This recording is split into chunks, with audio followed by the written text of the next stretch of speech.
ఈరోజు Congress party Kamareddy declaration పేరు మీద దాదాపు 130 కులాలకు వివిధ రకాల హామీలను ఇచ్చి ఈరోజు వాళ్ళని ఓటుగా వేసుకొని ఓడదాటినాక ఓడమల్లయ్య ఓడదాటినాక బోడమల్లయ్య అనే చందంగా ఈరోజు కాంగ్రెస్ పార్టీ యొక్క వ్యవహార తీరు కనిపిస్తుంది.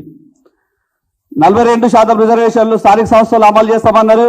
అది ఈరోజు మా చేతుల్లో లేదు, కేంద్ర ప్రభుత్వం చేతుల్లో ఉందని చేతులు దులుపుకురు.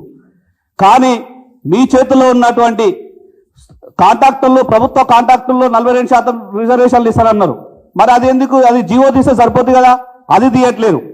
ఈరోజు ముఖ్యంగా గౌడ కమ్యూనిటీకి సంబంధించినటువంటి వైన్ షాపుల్లో, బార్ షాపుల్లో బీఆర్ఎస్ పార్టీ ఇచ్చిన 15% కాదు, మేము 25% ఇస్తామని చెప్పారు. మరి ఈరోజు 25% ఇవ్వడానికి అడ్డమైందని మేము ప్రశ్నిస్తున్నాం. కేసీఆర్ గారు ఎంతో ప్రేమతో అడగక ముందుకే గౌడ కులానికి ఎంతో రకాల సౌకర్యాలు కల్పించారు. అటు వైన్ షాపుల్లో కావచ్చు, నీరా కేపు కావచ్చు, చెట్టు పన్ను రద్దు కావచ్చు, అదేవిధంగా ఆత్మగౌరవ భవనం కావచ్చు, లేకపోతే విద్యార్థులకు విదేశీ విద్య లాంటి ఎన్నో హామీలను ఎక్కడ కూడా నేను గెలిస్తే ఈ హామీలను నెరవేర్స్తానికి కూడా ఎక్కడ కూడా మేనిఫెస్టోలో పెట్టలేదు. కానీ ఎంతో ప్రేమతోని ప్రభుత్వం వచ్చిన తర్వాత ఎవరు అడగక ముందుకే ఇట్లాంటి హామీలు అన్నిటి చేసింది. కానీ కాంగ్రెస్ పార్టీ కామారెడ్డిలో సిద్ధరామయ్య గారిని తీసుకొచ్చి బీసీ డిక్లరేషన్ పేరు మీద 100 రకాల హామీలను ఇచ్చింది. కానీ ఈ రోజు వరకు కూడా ఏ ఒక్క కులానికి ఒక్క హామీని నెరవేర్చకుండా మోసం దగా చేస్తుంది. మేము పిసిసి అధ్యక్షుడు మహేష్ కుమార్ గౌడ్ని ఒకటే ప్రశ్నిస్తున్నాం. నువ్వు మొన్న సర్వై పాపన్న జయంత్ చౌహాన్లు మేము రేవంత్ రెడ్డి కాదు రేవంత్ గౌడ్ అంటున్నావు. ఎందుకోసం గౌడ్ అని పిలుస్తున్నావు?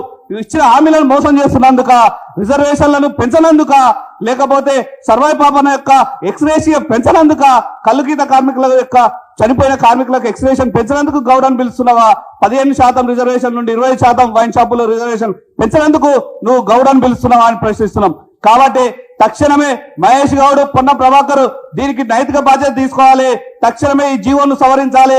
ఏదైతే ఇస్తానని 15% నుండి 20% ఇస్తానన్నారో ఆ 25% రిజర్వేషన్ పెంచే వరకు కూడా మీరు ఏ రకంగా చేస్తారో ముఖ్యమంత్రి మీద ఒత్తిడి తీసుకొచ్చి ఆ రిజర్వేషన్ పెంచే వరకు చేయాలి.